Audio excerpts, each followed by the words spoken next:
Hello friends, today we are going to present a new video of our Honorable Prime Minister Shri Narendra Damodar Das Modi and his contribution to Indian culture, development and policies. We pay our respects to him, the Prime Minister of India. So let's start. Early life and education.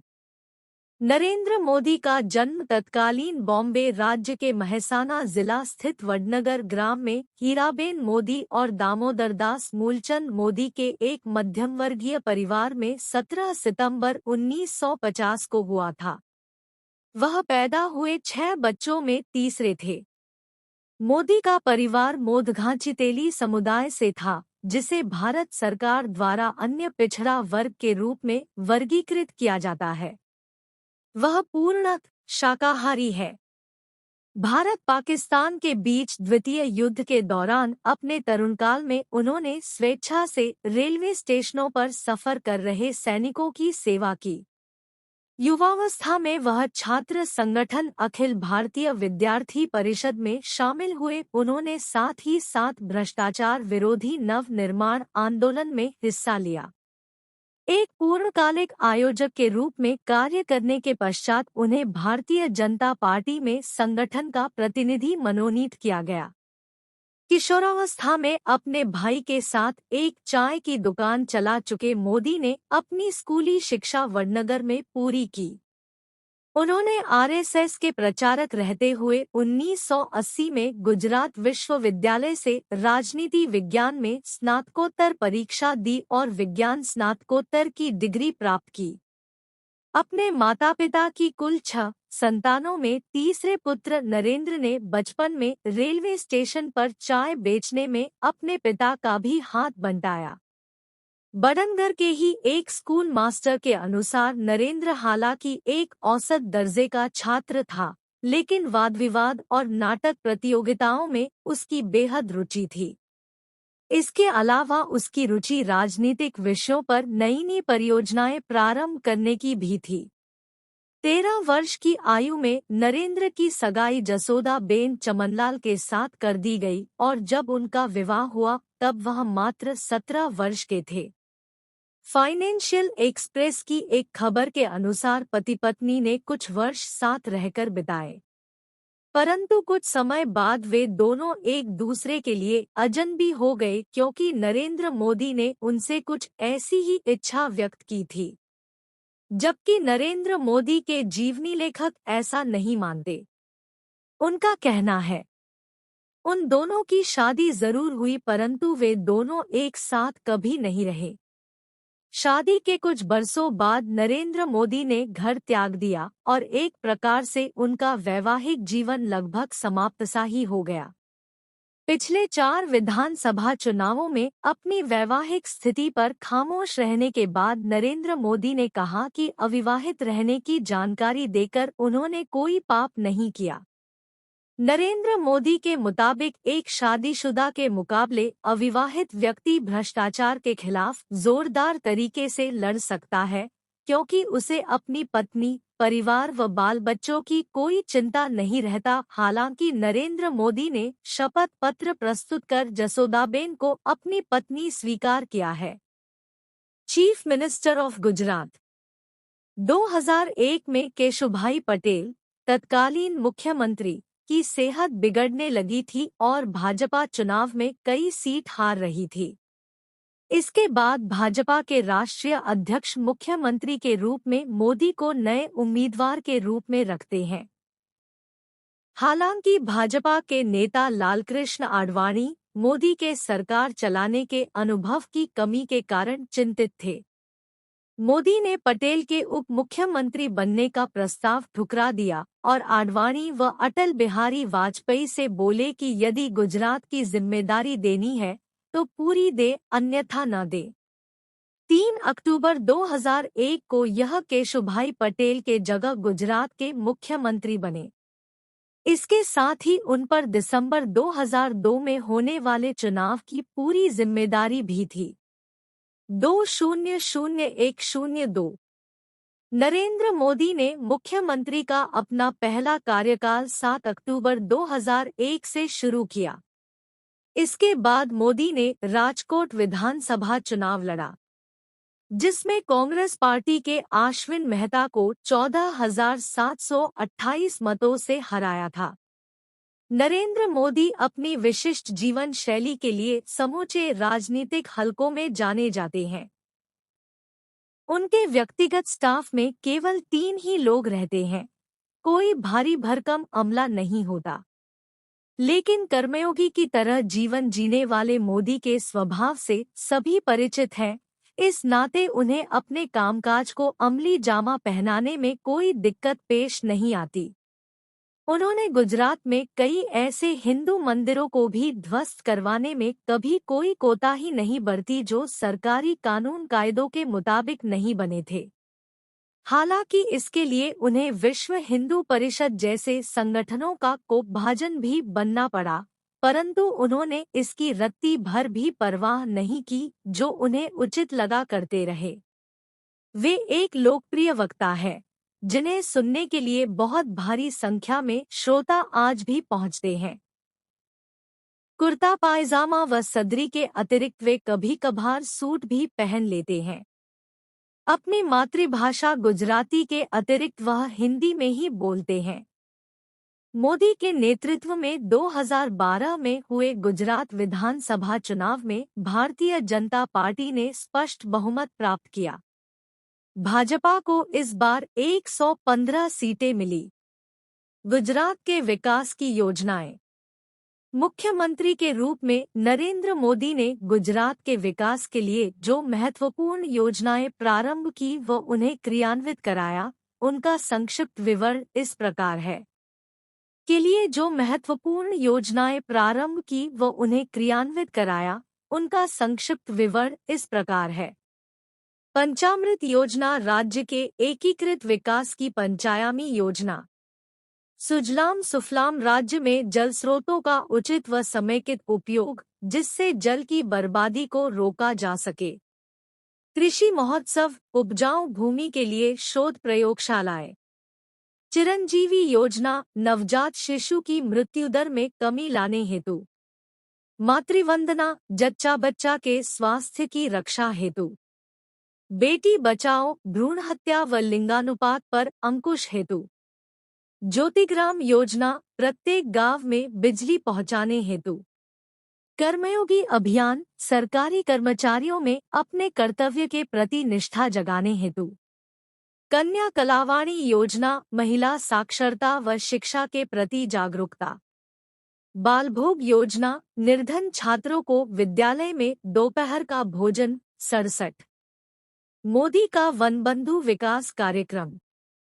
उपरोक्त विकास योजनाओं के अतिरिक्त मोदी ने आदिवासी व वनवासी क्षेत्र के विकास हेतु गुजरात राज्य में वनबंधु विकास 68 हेतु एक अन्य 10 सूत्री कार्यक्रम भी चला रखा है, जिसके सभी 10 सूत्र निम्नवत है। 1. 5 लाख परिवारों को रोजगार। 2. उच्चतर शिक्षा की गुणवत्ता। 3. आर्थिक विकास। 4. स्वास्थ्य। 5. आवास। 6. साफ स्वच्छ पेयजल। 7. सिंचाई। 8. समग्र विद्युतीकरण। 9. प्रत्येक मौसम में सड़क मार्ग की उपलब्धता। 10. शहरी विकास। श्यामजी कृष्ण वर्मा की अस्थियों का भारत में संरक्षण।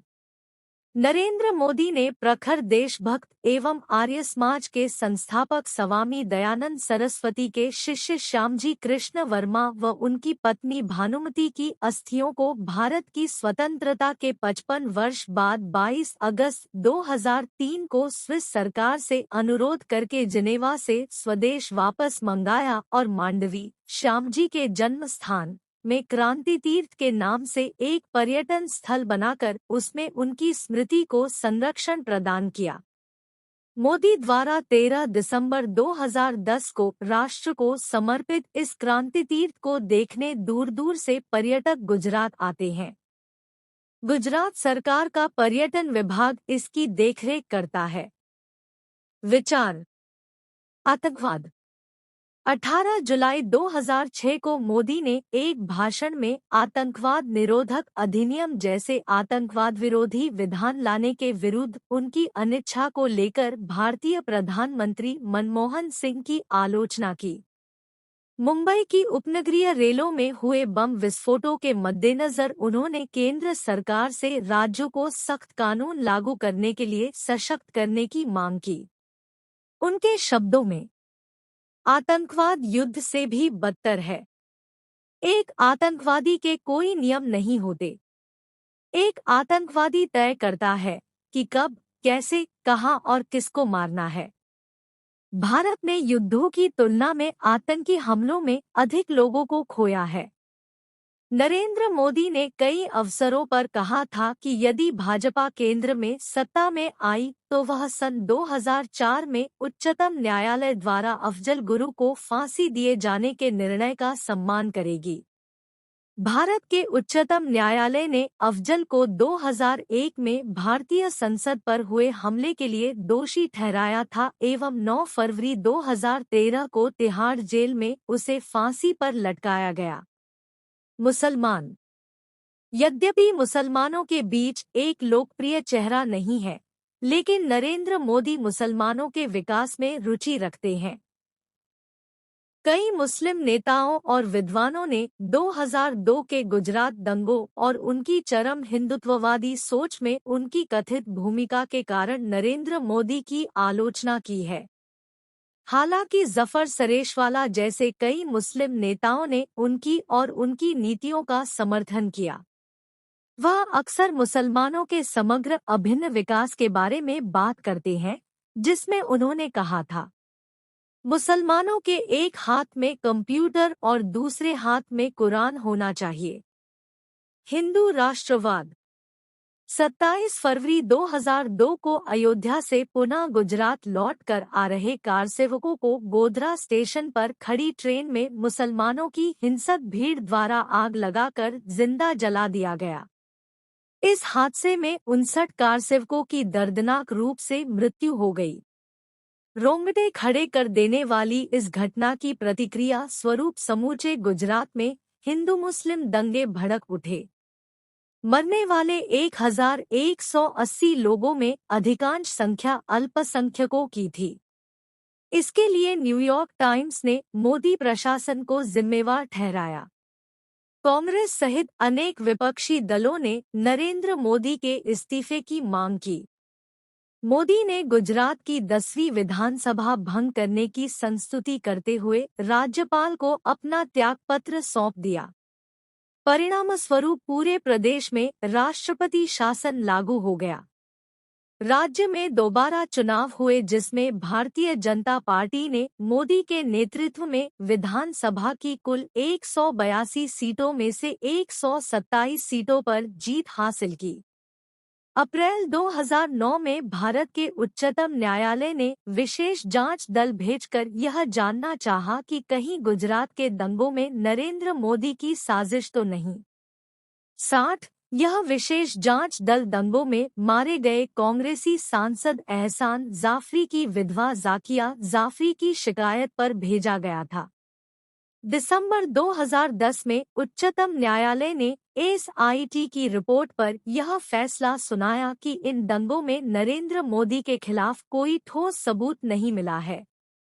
उसके बाद फरवरी 2011 में टाइम्स ऑफ इंडिया ने यह आरोप लगाया कि रिपोर्ट में कुछ तथ्य जानबूझकर छिपाए गए हैं और सबूतों के अभाव में नरेंद्र मोदी को अपराध से मुक्त नहीं किया जा सकता। इंडियन एक्सप्रेस ने भी यह लिखा कि रिपोर्ट में मोदी के विरुद्ध साक्ष्य न मिलने की बात भले ही की हो किंतु अपराध से मुक्त तो नहीं किया।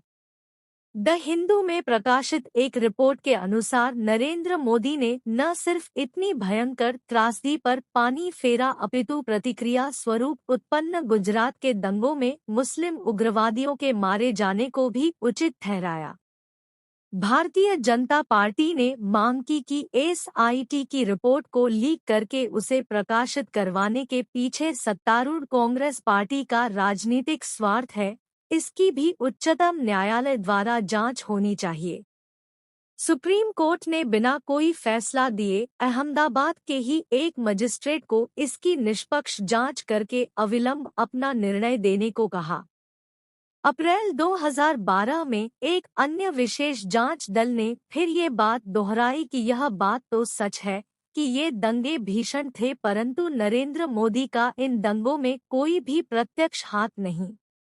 7 मई 2012 को उच्चतम न्यायालय द्वारा नियुक्त विशेष जज राजू रामचंद्रन ने यह रिपोर्ट पेश की कि गुजरात के दंगों के लिए नरेंद्र मोदी पर भारतीय दंड संहिता की धारा 153 ए, 1 क व ख, 153 बी, 1, 166 तथा 505 2 के अंतर्गत विभिन्न समुदायों के बीच वैमनस्य की भावना फैलाने के अपराध में दंडित किया जा सकता है।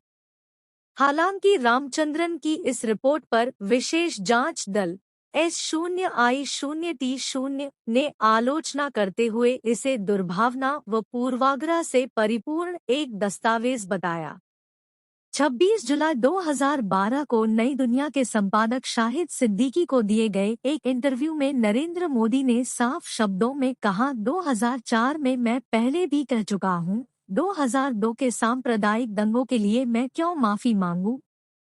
यदि मेरी सरकार ने ऐसा किया है तो उसके लिए मुझे सरेआम फांसी दे देनी चाहिए। मुख्यमंत्री ने गुरुवार को नई दुनिया से फिर कहा, अगर मोदी ने अपराध किया है तो उसे फांसी पर लटका दो, लेकिन यदि मुझे राजनीतिक मजबूरी के चलते अपराधी कहा जाता है तो इसका मेरे पास कोई जवाब नहीं है।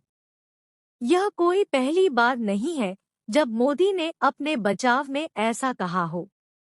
वे इसके पहले भी ये तर्क देते रहे हैं कि गुजरात में और कब तक गुजरे ज़माने को लिए बैठे रहोगे? यह क्यों नहीं देखते कि पिछले एक दशक में गुजरात ने कितनी तरक्की की? इससे मुस्लिम समुदाय को भी तो फायदा पहुंचा है। लेकिन जब केंद्रीय कानून मंत्री सलमान खुर्शीद से इस बाबत पूछा गया तो उन्होंने दो टूक जवाब दिया, पिछले 12 वर्षों में यदि एक बार भी गुजरात के मुख्यमंत्री के खिलाफ FIR दर्ज नहीं हुई तो आप उन्हें कैसे अपराधी ठहरा सकते हैं? उन्हें कौन फांसी देने जा रहा है? बाबरी मस्जिद के लिए पिछले 45 सालों से कानूनी लड़ाई लड़ रहे 92 वर्षीय मोहम्मद हाशिम अंसारी के मुताबिक भाजपा में प्रधानमंत्री पद के उम्मीदवार नरेंद्र मोदी के प्रांत गुजरात में सभी मुसलमान खुशहाल और समृद्ध हैं, जबकि इसके उलट कांग्रेस हमेशा मुस्लिमों में मोदी का भय पैदा करती रहती है। सितंबर 2014 की भारत यात्रा के दौरान ऑस्ट्रेलिया के प्रधानमंत्री टोनी एबॉट ने कहा कि नरेंद्र मोदी को 2002 के दंगों के लिए गुजरात के मुख्यमंत्री के तौर पर जिम्मेदार नहीं ठहराना चाहिए, क्योंकि वह उस समय मात्र एक पीठासीन अधिकारी थे जो अनगिनत जांचों में पाक साफ साबित हो चुके हैं। कमजोर अर्थव्यवस्था। नरेंद्र मोदी की सरकार अच्छी आर्थिक वृद्धि के लिए जानी जाती है, लेकिन 2018 से GST और 2017 के विमुद्रीकरण जैसे कदमों के कारण मोदी सरकार के अधीन अर्थव्यवस्था कम रही है। 2014 लोकसभा चुनाव। प्रधानमंत्री पद के उम्मीदवार। गोवा में भाजपा कार्यसमिति द्वारा नरेंद्र मोदी को 2014 के लोकसभा चुनाव अभियान की कमान सौंपी गई थी। 13 सितंबर 2013 को हुई संसदीय बोर्ड की बैठक में आगामी लोकसभा चुनावों के लिए प्रधानमंत्री पद का उम्मीदवार घोषित कर दिया गया। इस अवसर पर पार्टी के शीर्षस्थ नेता लालकृष्ण आडवाणी मौजूद नहीं रहे और पार्टी अध्यक्ष राजनाथ सिंह ने इसकी घोषणा की। मोदी ने प्रधानमंत्री पद का उम्मीदवार घोषित होने के बाद चुनाव अभियान की कमान राजनाथ सिंह को सौंप दी। प्रधानमंत्री पद का उम्मीदवार बनाए जाने के बाद मोदी की पहली रैली हरियाणा प्रांत के रेवाड़ी शहर में हुई। एक सांसद प्रत्याशी के रूप में उन्होंने देश की 2 लोकसभा सीटों वाराणसी तथा वडोदरा से चुनाव लड़ा और दोनों निर्वाचन क्षेत्रों से भारी मतों से विजयी हुए। लोकसभा चुनाव 2014 में मोदी की स्थिति। न्यूज एजेंसीज व पत्रिकाओं द्वारा किए गए 3 प्रमुख सर्वेक्षणों ने नरेंद्र मोदी को प्रधानमंत्री पद के लिए जनता की पहली पसंद बताया था।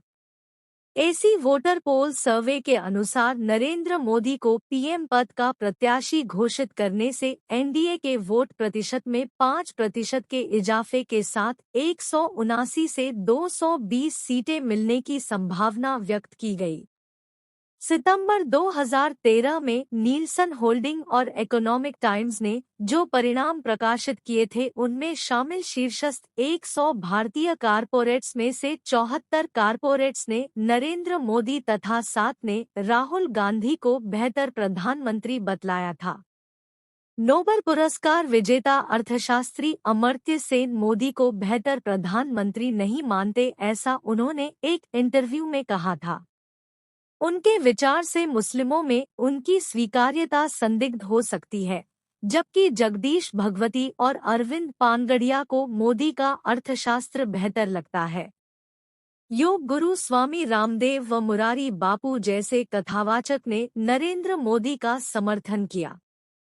पार्टी की ओर से पीएम प्रत्याशी घोषित किए जाने के बाद नरेंद्र मोदी ने पूरे भारत का भ्रमण किया। इस दौरान 3 लाख किलोमीटर की यात्रा कर पूरे देश में 437 बड़ी चुनावी रैलियां, 3 दी सभाएं व चाय पर चर्चा आदि को मिलाकर कुल 5,827 कार्यक्रम किए। चुनाव अभियान की शुरुआत उन्होंने 26 मार्च 2014 को मां वैष्णो देवी के आशीर्वाद के साथ जम्मू से की और समापन मंगल पांडे की जन्मभूमि बलिया में किया।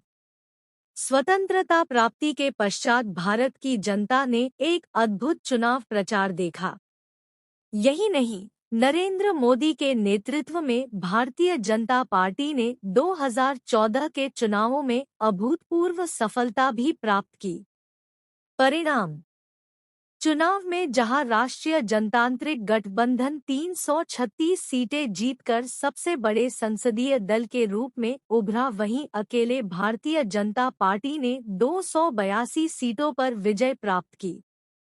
कांग्रेस केवल 44 सीटों पर सिमट कर रह गई और उसके गठबंधन को केवल 59 सीटों से ही संतोष करना पड़ा। नरेंद्र मोदी स्वतंत्र भारत में जन्म लेने वाले ऐसे व्यक्ति हैं जो सन 2001 से 2014 तक लगभग 13 साल गुजरात के 14वें मुख्यमंत्री रहे और भारत के 14वें प्रधानमंत्री बने। एक ऐतिहासिक तथ्य यह भी है कि नेता प्रतिपक्ष के चुनाव हेतु विपक्ष को एकजुट होना पड़ेगा, क्योंकि किसी भी एक दल ने कुल लोकसभा सीटों के 10% का आंकड़ा ही नहीं छुआ। भाजपा संसदीय दल के नेता निर्वाचित 20 मई 2014 को संसद भवन में भारतीय जनता पार्टी द्वारा आयोजित भाजपा संसदीय दल एवं सहयोगी दलों की एक संयुक्त बैठक में जब लोग प्रवेश कर रहे थे तो नरेंद्र मोदी ने प्रवेश करने से पूर्व संसद भवन को ठीक वैसे ही जमीन पर झुककर प्रणाम किया जैसे किसी पवित्र मंदिर में श्रद्धालु प्रणाम करते हैं। संसद भवन के इतिहास में उन्होंने ऐसा करके समस्त सांसदों के लिए उदाहरण पेश किया। बैठक में नरेंद्र मोदी को सर्वसम्मति से न केवल भाजपा संसदीय दल अपितु एनडीए का भी नेता चुना गया। राष्ट्रपति ने नरेंद्र मोदी को भारत का 15वां प्रधानमंत्री नियुक्त करते हुए इस आशय का विधिवत पत्र सौंपा। नरेंद्र मोदी ने सोमवार 26 मई 2014 को प्रधानमंत्री पद की शपथ ली। वडोदरा सीट का त्याग: नरेंद्र मोदी ने 2014 के लोकसभा चुनाव में सबसे अधिक अंतर से जीती गुजरात की वडोदरा सीट से इस्तीफा देकर संसद में उत्तर प्रदेश की वाराणसी सीट का प्रतिनिधित्व करने का फैसला किया और यह घोषणा की कि वह गंगा की सेवा के साथ इस प्राचीन नगरी का विकास करेंगे।